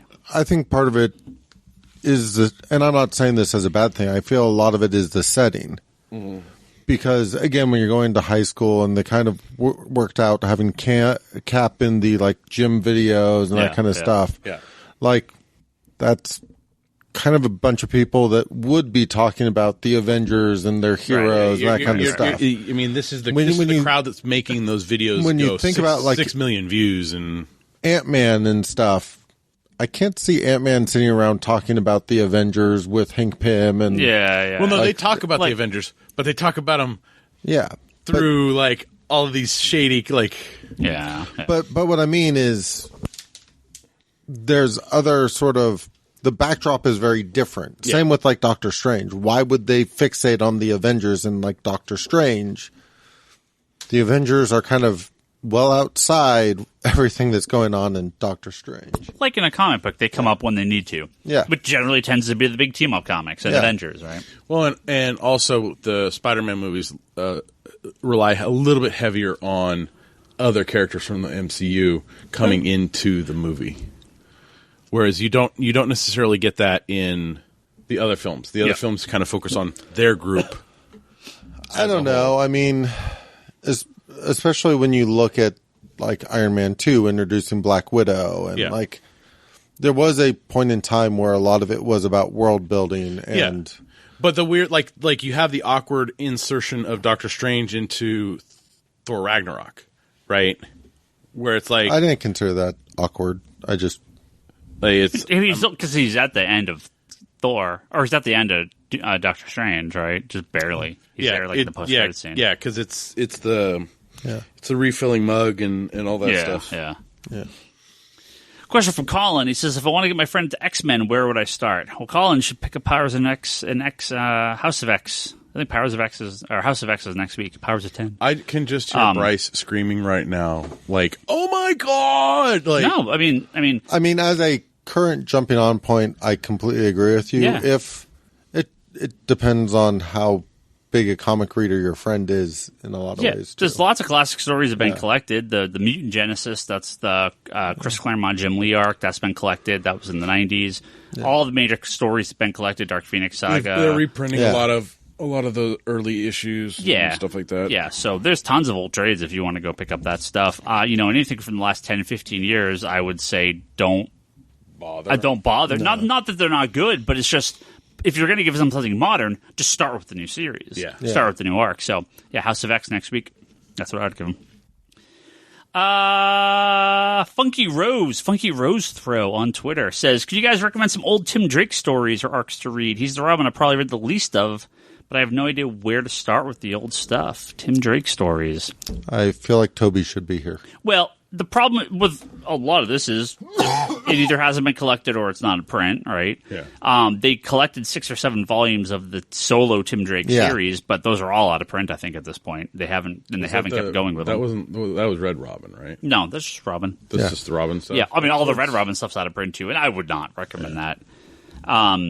So you have a couple options. I would say grab the Jeff Johns Teen Titans. That's Tim Drake. That's really good. I would say check out like Nightfall, Night's End, Contagion. Yeah. What's the Earthquake one? No Man's Land. No Man's Land. Check out the trades for those books. For real recent, I would read the Detective. Detective, right? Yeah. The Rebirth Detective. He was James an Tynion. identity crisis. Huh? What's that? Tim Drake was an identity crisis. For a minute, maybe. Is he in it for a minute? I don't think he's. Well, it's his dad, right? Yeah, but I don't think he's in it for very much. Like, He's not in it that much. yeah, just like kind of one little bit. Yeah, I mean he's been Robin.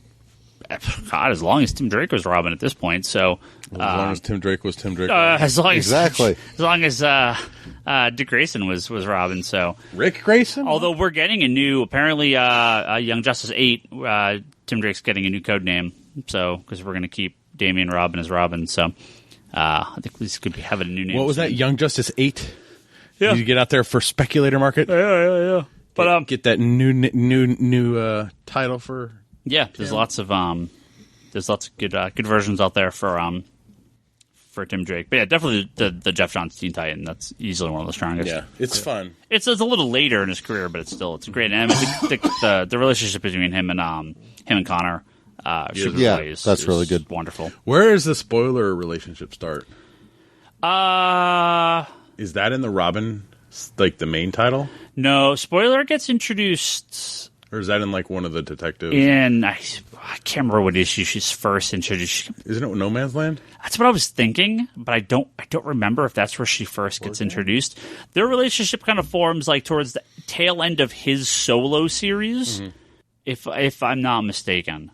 I'm pretty sure that's when it is. That's when they start to go out because like she dies. Like Batman's like, I don't have a Robin right now. Hey, spoiler, be my new Robin, and then she's like killed instantly. But she was not actually killed. She's taken by Leslie Tompkins. And She first appeared in Detective Comics 647. yeah, okay, so that sounds like No Man's Land. No. She appears prior. No, that's not No Man's Land. That'd be like 847. Yeah, she was back. She's been around for a little while.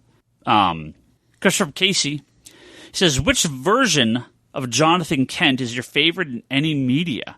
He says, I may have to choose Jonathan Kent from Smallville. He tries so hard to be a good father, for better or worse. I love me That's some. 47. Okay, I love that So cover that's- too. That's close to where she's at. Yeah. John Kent. I like him in Smallville. I like him in the post-crisis comics, when he's actually been alive and part of Superman's life. To me, my favorite version is just the Superman comics version.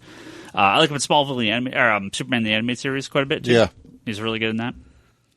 That would be my choice. Superman. Yeah, I don't hate him in Man of Steel. I I love Kevin Costner as Jonathan Kent. Like, I understand the path they put him on. I wouldn't say it's my favorite, but it makes sense to me. Like, one of the biggest things I remember when the that trailer first dropped for Man of Steel was just, Kevin Costner doing the voiceover, and you're like, oh, he's Jonathan. Like, ooh, like, yeah. To me, it really worked.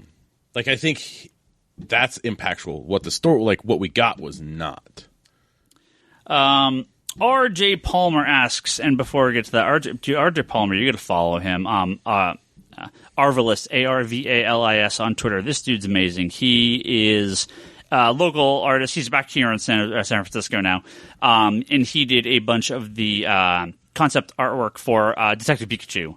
So all those like realistic Pokemon that are in there, he did a lot of that concept artwork for the movie. Who could have benefited from his work? Who's that? The people that made that Sonic movie. He tweeted at the director and the people at Sony and said, "I did Detective Pikachu. If you want my help, let me know." Like, yeah, he did.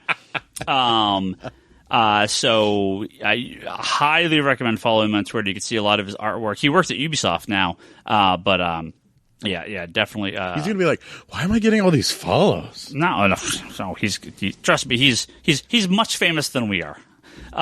He's much famous. But a long time Geekbox listener, we had him on the podcast when he was just doing fan art stuff at Fanime, and I'm so happy that he's become huge career. On our podcast. Oh, it's great.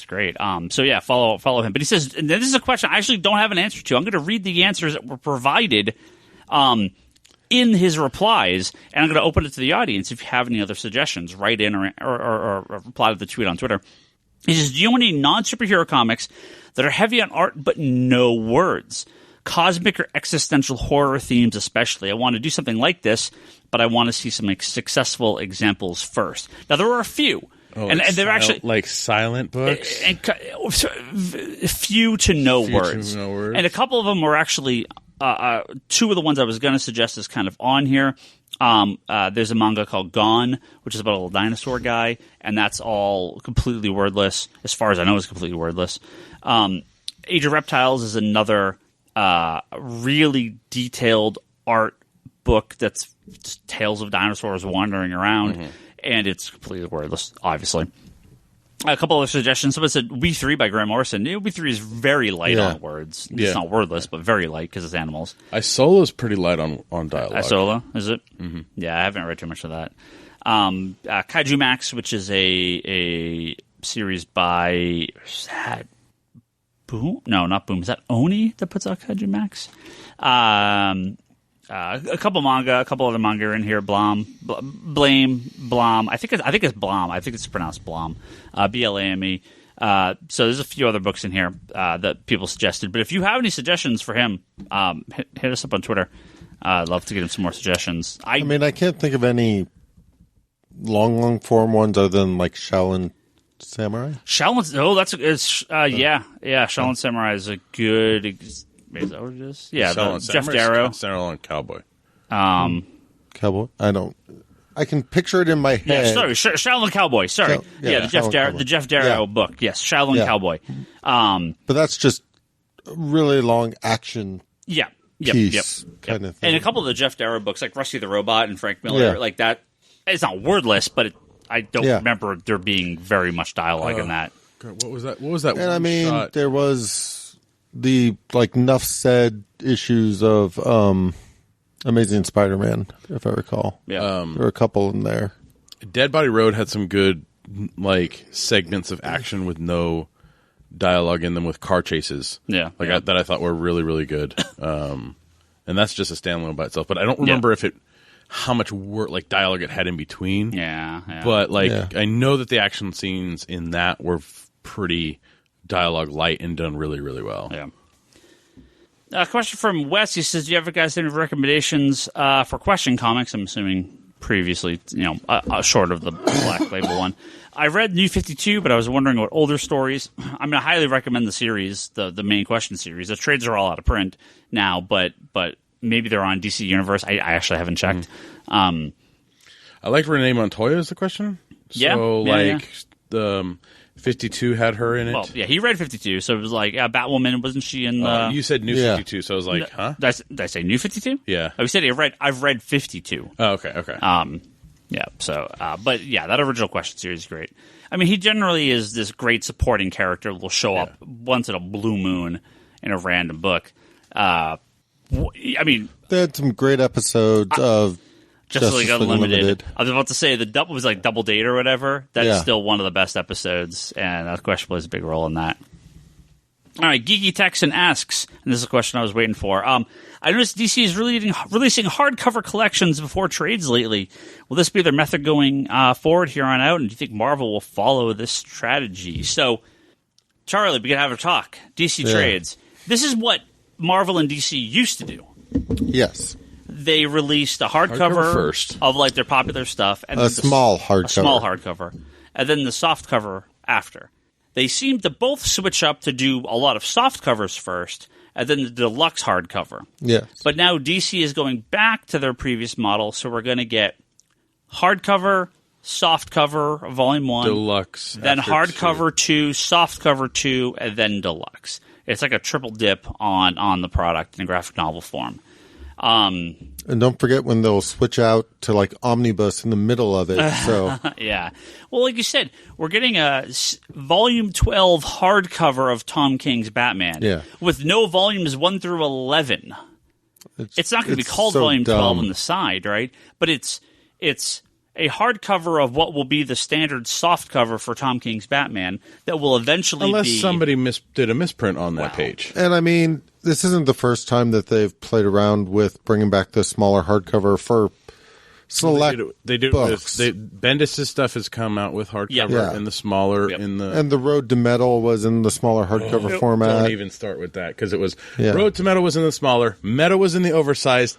But and as then far as I the understood it, crossover- the crossovers Just just soft- soft cover. cover. Yeah. It's the word. You know how hard it is to sell that off the shelf? yeah, I'll tell you how hard. You can't. It's so annoying. no, it. Yeah. I don't mind if they decide we're just going to do omnibuses. I don't mind if they decide to keep going with the deluxe. I don't care if they do all 4 versions. Just keep it consistent. exactly. And what worries me at this point just has to do with back when they first started this sort of size format, and they weren't calling it deluxe or anything, but Marvel Marvel hardcovers Yep. were this format. Yeah, the big oversized ones. Like, And that there really, were- like, Ultimate Spider-Man was like the thing that I think really Yeah. started that. And there was like a Hulk run there that they did 2 hardcovers of that was wrapped up in like an additional trade or 2 that I had to go buy the trades Yeah. because they never did the third hardcover. And like there was the Garth Ennis Punisher that had like 2 hardcovers in the Marvel Knights. Yeah. And then they put out an omnibus with the last story also. And like Jeez. that's kind of where I feel like I live in right now because like they have the Tom King deluxe size hardcovers up through volume 4. Yeah. I'm not confident at this point that I'll see the volume 5 and 6 to wrap it up. I hope. Well, so But- we finally got in the Batman Volume 4, right? Which Yeah. has been They will. They will well. do The those. thing is, I really hope. the thing is that's been delayed because we've already gotten Yeah. the Detective Volume 4, right? But we've already gotten and I mean, Superman, here's we've the already thing. gotten all So of these other ones. So the run on Superman, they have now done all the hardcovers they need Yeah. to for Tomasi. Yeah. And the run on Action with Jurgens, they already finished also. They finished up the run with Tynion on Detective. Nothing has been solicited deluxe wise past those. Yeah. In fact, all we've seen is the small hardcovers with Bendis. Most of the deluxe hardcovers that they have solicited right now are stuff like White Knight or Justice League Origins. They do have a Scott Snyder Justice League in solicitations right now, but it's just 1 through 12. It doesn't include No Justice. Yeah, it's a little weird. So I kind of like the feeling I have right now is they're moving the deluxe size to more like the Black Label stuff. I think it's just... Not necessarily like Black Label gets deluxe size, just a lot of the same kind of treatment of we're trying to do more standalone collections. Yeah. Feels like what they're doing with more of these deluxe hardcovers. And again, they said and less ongoing. their goal is to number the back and not the spine. Yeah. So well, you can have this is both. the problem is like you look at those Batman Tom King deluxe hardcovers 1 through 3, white spine, blue lettering. 4 is black spine. Yeah. And it's like, Well, if 1, 2, 3 is white and 4, 5, 6 is black, I'm okay with that. Yeah. If it's like 5 is like green, I'm like, fuck off. What are you doing? Yeah. Yeah. well, and this is the funny thing is like Saga, every single trade of Saga is a different color. Yeah. But it's Right. okay. But the thing is, it's that pastel it works. color It's for what it does. Fits. It fits and the design. even the deluxe size hardcovers for Saga are different colors, but again, it works. And every single thing, the font is exactly the same. Yeah, the yeah. placement of the numbers is the same. Like everything on that makes it look like yes, this is just the next book. Yeah. So while I prefer it if the spines match, I don't Matched. really care. Like at the end of the day, I want this stuff in my collection in a consistent format. Yeah, but if it went white, And white, black, what's- green, purple.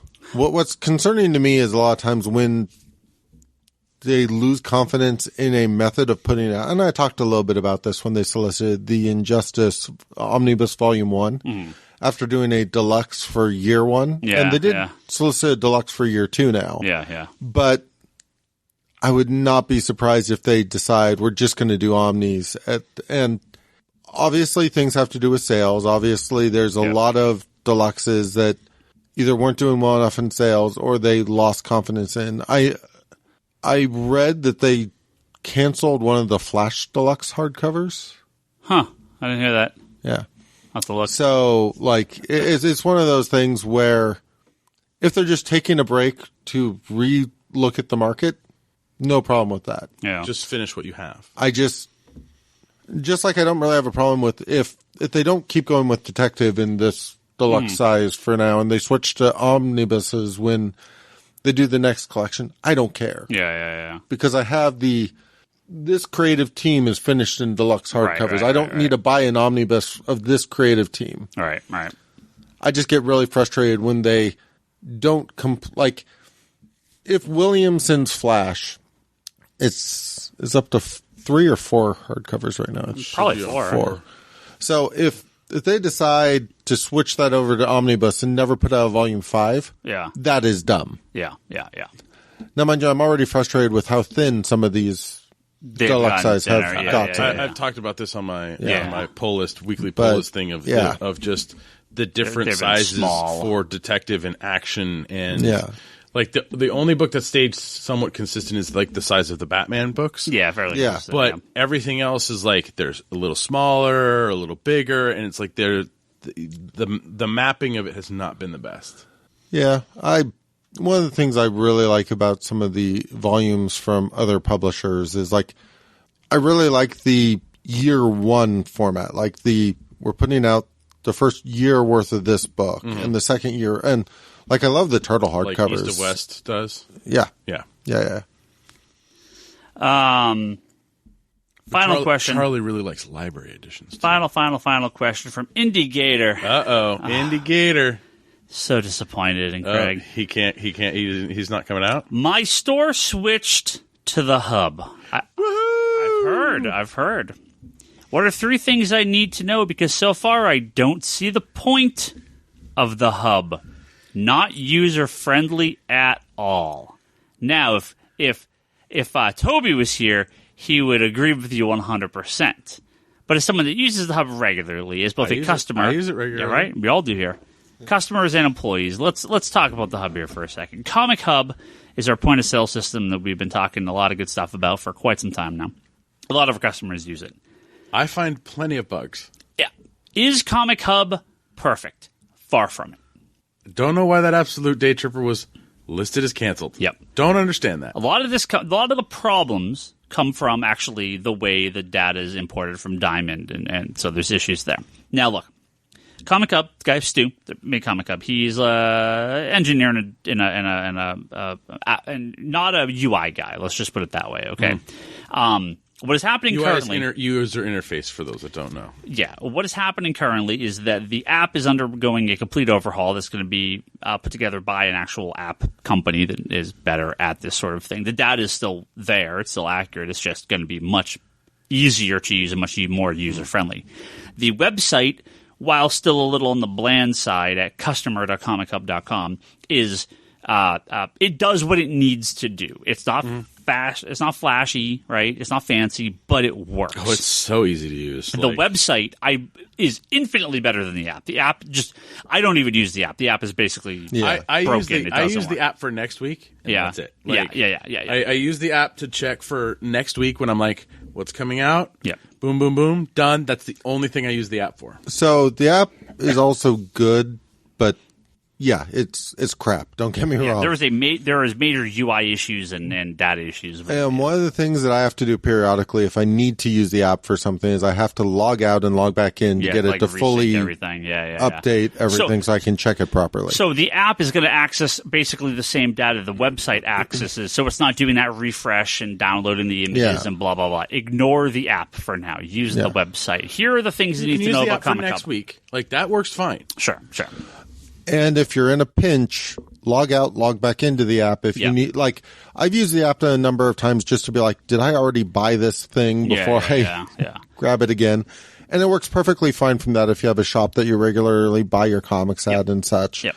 You just have to log out and log back in to make sure it's syncing correctly. Yeah. Yeah. That you have a refreshed list. So a couple things you want to do, assuming you're using the website at this point. Okay.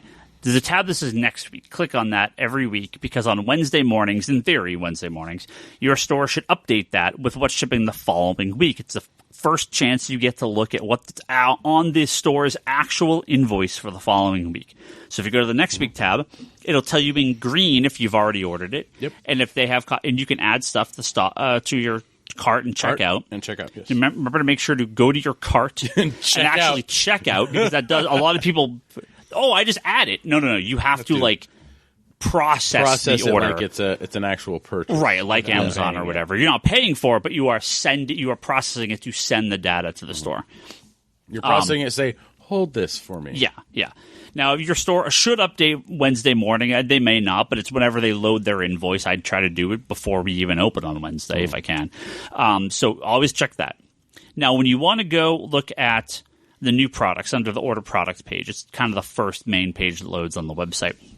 This is where the 3 most recent months of previews catalogs are located. So instead of having those, 1,500 pages of previews catalogs that you're flipping around, you can just go up that little search bar, just type Batman, enter, and everything from the last 3 months of previews catalogs, what's shipping, what's about to ship, and what we're about to order, because that's how comics ship. That has Batman in it. That has Batman in it will show up. If you've got it on order from your store, it'll tell you it's already on order if you're an ongoing subscriber.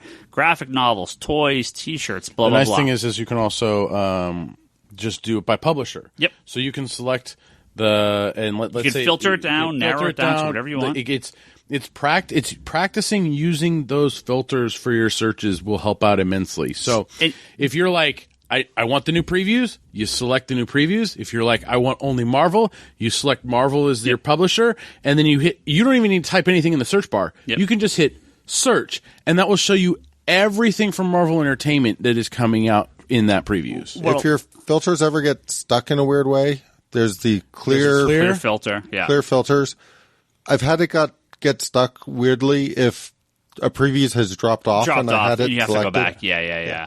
So what I normally do is I recommend people do this. I say select whatever companies you want, Marvel, DC, Image, whatever the companies you want. There's a little button that says number 1, issue number 1s only, right? And there's a little button that says Save Playlist. Make all your different selections on the filter. Click Save Playlist. You can run that every month, and it'll show you not the same result, but it'll show you the updated result every time a new catalog And you loads. can do that with artists and writers. Right. There's an infinite amount of ways to near infinite amount of ways to search. I don't actually use that feature, but I know you can. Yeah, if you only care about Artgerm, look up Stanley Lau, click his name, click Save Playlist. Every month you can search for everything that Artgerm is doing for the course of the month, right? You still have to add it to your cart and process it. Yeah. Comic Hub as a customer-facing app on the phone is garbage. I'm not going to lie to you. It's not good. Don't use it. Use it for next week. Use it in a pinch. It works perfectly for next week. Yes, use it in a pinch. Yeah. Because even next week is better on the website. Right. I find it easier on the the website is functional. It works. It's not perfect. It's not pretty, but it works. Once that app comes, because I've seen some test shots of what's coming. I thought it was going to be here by now. I feel like it should have been out already. Maybe they're going to wait till after Comic-Con to launch it. That app looks much better. It's accessing the data better. It should be way better once that app loads. And then hopefully they're going to work on the website and clean it up and everything and make it a little more UI friendly and a little nicer looking. It looks very like Web 1.0 at this point, which is, again, it's fine. It functions. It's just, it's not pretty. So you're going to be ordering so many more comics. You're going to get alerts from your store telling you what's in stock that week for you. You can send comments back and forth to your store through Comic Hub, and in fact, very soon the store is going to be able to just message you basically through the app. So if you order something, the store can deny it and say, sorry, this is a variant, we're not going to get it. Actually reply to you in the order. You can reply back to them. You can have a whole conversation about it. It's really great. To me, the customers in the store, the people that use it are finding tons of stuff that I never would have stocked at the store and ordering. Hundreds and hundreds of new comics a month are being ordered that are I never would have stocked. And there's so many customers grabbing stuff from there. Nobody wants to fill out a paper order form and go to their store and hand it to them. When you can go on a fucking app, hit a button, and boom, you got your copy of House of X and Powers of 10 done. You can sign up ongoing. If you click into, again, it's an update that's coming. It's not in right now. If you click add to cart, it adds the one issue. If you go to the item description, if you go into the item itself and click add to cart, then from there, you can actually add as an ongoing series. You can add a single, a run or ongoing, and so it's a single issue. Run meaning it will ask you when you want to stop. What issues do you want? Yeah, 1 to 3, 1 to 2, 7 to 19, whatever it is. You could be like, I want City of Bane, so I want 75 to 85. Yeah, like, just want that arc. Or ongoing, it will be ongoing from that issue. Yeah. So. Yeah. So there's lots of great ways to go in. And again, those options are going to be added to the front search page. So if you search for Batman and it pulls up Batman 75. And they started to make it easier to do subscriptions on variants. For the stores. So if you want a variant cover ongoing, you cannot sign up for that ongoing, but the store can do it for you with the most recent app or the most recent point of sale system update. So talk to your store, make sure they know how to do that, and tell them, hey, I want my Batman variants every month. I don't want the main cover. And if they're not sure how to do this, just tell them, go on the Facebook group, say, hey, Ryan, can you give me a tutorial? Yell at me. One of us will go in there and tell you how to use it. Surprised you're not getting, what's the word, tech support discount for... Man, I just want to make the hub better. I just want to help everyone get used to it and set up, and yeah. Like, okay, honestly, when we first started using the hub, It's been a year. It's been a year and change. Yeah. It was difficult, like at first, like it was very, very big learning curve. It was difficult to learn, not only on the retailer end, but on the customer end. Yep. But once, so here's my 2 cents on it. Yes, it was difficult to learn, but once you got a few key things, you started seeing the value of it right away. Yeah. Like I don't have to worry about getting Batman ever. I just click that ongoing button and it's done. To me, it's not even necessarily that. It's very, very hard sometimes to search through a previews catalog looking for just specific things that you care about. Mm. Yeah, and you can click preview catalog, go. Yeah. And every single item in that previews catalog will show up. So if you just want to go A to Z and look at everything, you can do that. Fuck me. You can absolutely do that. You can absolutely do that. Load more. Like every single month, one of the first things I do is I do my search for cable, just to see what new cable merchandise was in the recent previews. Is it one of your saved playlists? Yeah. I didn't save any playlists. I just go in and do stuff the way I want to. Yeah, the amount of people that are willing to take a previews catalog and go start to finish is like a quarter of 1/10 of 1% of people. Yeah. Again, you and me are not normal people, Brock. This is true. Well, the previews catalog is always kind of fun to flip through to see what you wouldn't even think to sort of search through. But I kind of feel like once you have your criteria, because when I'm feeling very on top of it, I can go through and I can be like, Dark Horse Library Edition. Yeah. Marvel hardcover. You DC Deluxe Edition. Yeah. Well, people that are switching over from paper previews to this, they may not see some of that random stuff because they're not flipping through the catalog. However, so few people are going to be flipping through the complete catalog that just overall, again, if you're that type of person that just wants to flip through, just start and just go through every company and look and see what's available. Well, like, for me, what I do is I go through the entire... Just like looking at a previews catalog. I get the previews catalog. I go through the entire thing. I sit down and I do the entire look through, right? Partially because I'm on this end of it, so it's kind of like just need to... Oh, IDW is doing something with this. Okay, so like it's more for information for me at that point. Sure, yeah, me too. But I dog ear the pages for myself in the previews that I'm like, okay, this is what I need to look through. And then I just do my searches by image. Okay, I had 2 dog-eared pages in image. Just search in, like I put my parameters in and then just search for that title. Boom, that's it. It's such like it's right there. It's right there and it's done. It makes it so much easier. But like looking through Image's catalog, I think the one annoying thing about doing that blanket search for a publisher is the resell it stuff where it's like, oh, look, here's Walking Dead trades again. Like, I really wish they would they could flag it as they need an option that says new product and like don't include resellits, right? Yeah. Like I think that's one of the fixes I wish the website had. You were looking at something in Grinning. What are you looking at in Grinning? Because it's messing me up. Let's keep going. It's the Comic-Con chat ranting about everything they're going to be doing while we're still here. No, I understand your hesitation, but once you get practice with it, once you get some time behind the website and using it, you're going to find yourself adding stuff that you were like, holy crap, I didn't even know this was out. And you'll get a lot more product that you want versus, not getting stuff you want. I mean, you might even find Xenoscope still exists and start adding stuff from there. Had that happen recently. And I mean, obviously, the biggest benefit, as was always pointed out, is being able to look at the next weeks before they get in product. Yep.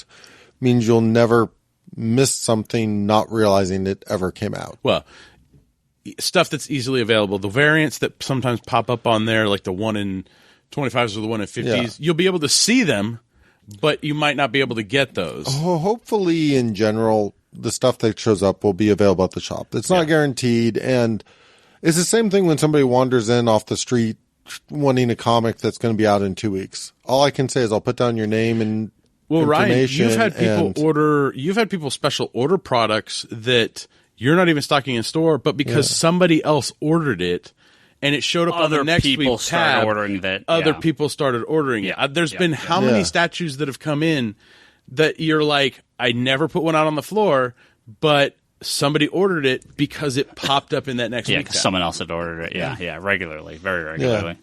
So it's something that yes will hurt your wallet at some point. But it makes it so you interact. The interaction is a lot better with your store, and if your store is on top of it, it makes it so much easier for store and customer to interact. It's for the store to know what to order, and it just makes everything smooth. Yeah. On the other side of it, as somebody who does try to keep an eye on how much he's ordering, it is very handy because you can look at how much you have on order, when it's supposed to come out. So if you are trying to stick to some sort of a budget and a week looks big, you don't have to be like, oh, crap, because you can see, oh, well, next week's going to be small. Yeah, it actually helps a lot keeping yourself within a certain sort of level of the amount of product coming in. And so it's not just a burden on your wallet if you use it responsibly. There's also a card option where you can look at your in-stock items. You can see what's in your pull box for you there. If you haven't been in for a week or two. Yeah. You can pay for everything online, assuming your store is properly set up to do all that stuff, which they should be. Talk with your store first before you do it. But you can pay for everything in your pull box online, and maybe just call the store, tell them to hold it or ship it or whatever you want to do. We have a bunch of people that do that now. So that's a great program. We ship one city over constantly because people are like, I'm just too busy with work. I can't get down there. They prepay on the through the app and stuff. We ship it out to them. Yep. Yeah, so it definitely is. There's a learning curve. It's a pretty significant one, but it's great, and it's been. I will say this: it's a lot better of a learning curve now than it was when we first started. Oh yeah, because there was some stuff. I'm like, why is it labeled this? It does there is definitely some weirdness, but once you get used to the way it flows, it works really well. I feel like more of the weirdness was on the retail side than on the customer side. Totally. The customer side, it's very different, but it's it's way better. On the retail end, it's weird, but it all makes sense once you get into the nitty-gritty of it. So, yeah. All right. Tyler Willett's store has the hub too. Yeah, I know. Yeah, a lot of comic conspiracy podcasts. He was able to place his order for that open order She-Hulk variant. I saw. Marvel 1000. I love it. So we're gonna wrap up again. If you're going to Comic-Con, track us down on Thursday night. We're gonna be around. Track us down. 2 out of 3 aren't going. Track us, meaning myself, Toby, and Kevin Sharp, down. They're apparently packing because they have to leave in the morning, so they couldn't be on the podcast tonight. So make sure you go. If you go to Comic-Con, come say hi. If you see us wandering around. Where was the place again? The Odyssey, SEA. And remember to ask where Brock and Charlie are. Yes. We're the better half of the podcast. They're working. I'll be working. Charlie will also be working, I'm saying. Yes. Thank you to our good I friends. have a real job. I have a real job, too, but we're on break. On Patreon, Julian Titus at the Nerds Without Pants podcast at pixelbit.com. I think I lost a couple consonants in there somewhere when I was trying to say it. You do that a lot. It's that Boston mumble, man. Sam Che, Joe Duff, Craig Anderson at craigpanderson.com. Please go check out his site there. He's going to make you a better business professional, and the Hub is going to make him a better comic book connoisseur. Give him money so he can spend more money at his comic book store through Comic Cup. Andrew Nelson Mendez has Recovery of an Anime Junkie podcast. Check that out on Apple Podcasts. And Ryan Marling, go check out tiny.cc/ornery Duke. The Pokemon unboxing videos on YouTube. Is he close? I'm not sure. I don't know. Give us an update. You have to have a lot of subscribers to get a custom URL on YouTube, so it's quite a few. It didn't used to be like that. No, it didn't. You had 20. Now it's like the 500 or something. Yeah, I think I got mine is like youtube.com/ and then whatever my username was. Yeah. It's ridiculous. Yeah. I think people were probably just spamming names. There's so many we've had the discussion about how garbage YouTube is. So make sure you check all those guys out on their things. Thank you very much for supporting us at patreon.com/comic conspiracy.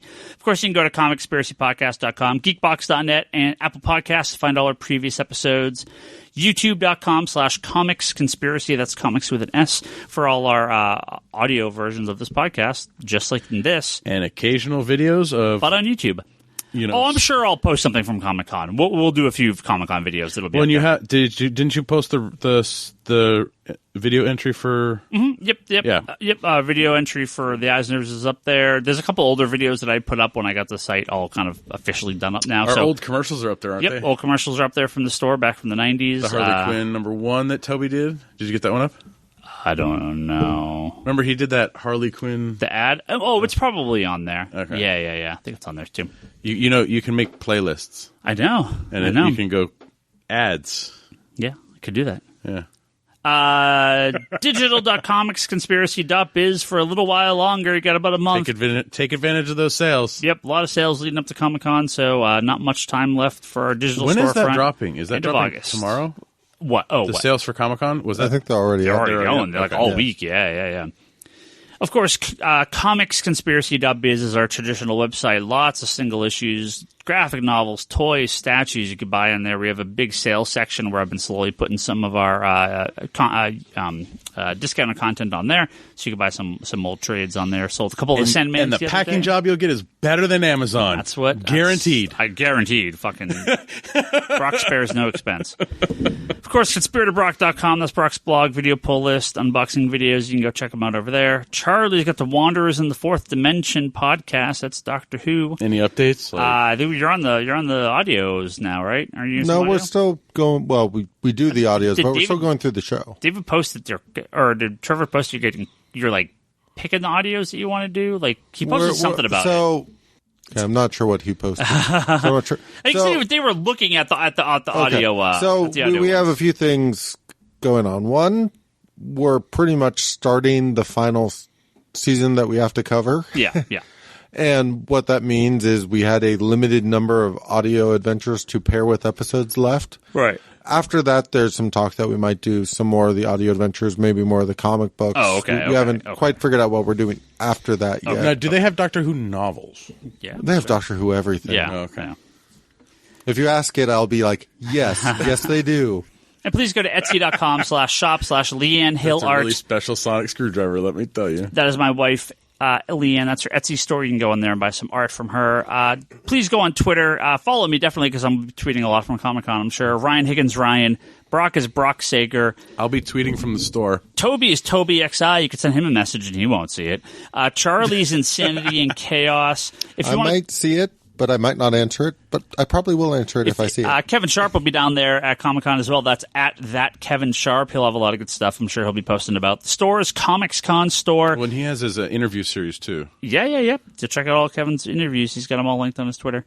And Geekbox, Comedy Button, Manga Machinations, and Infinite Binge are some other things that our friends do. Go check those guys out. And we're out of here. Very long pre-San Diego podcast, but that's all right. Not as long as our Far From Home talk. Not quite. We'll have a lot more to say next week, post-Comic-Con. Again, if you guys are going to be down there. Hopefully you don't get diseased. Hopefully not. Come track me down and say hello. And otherwise, we'll catch everyone next week.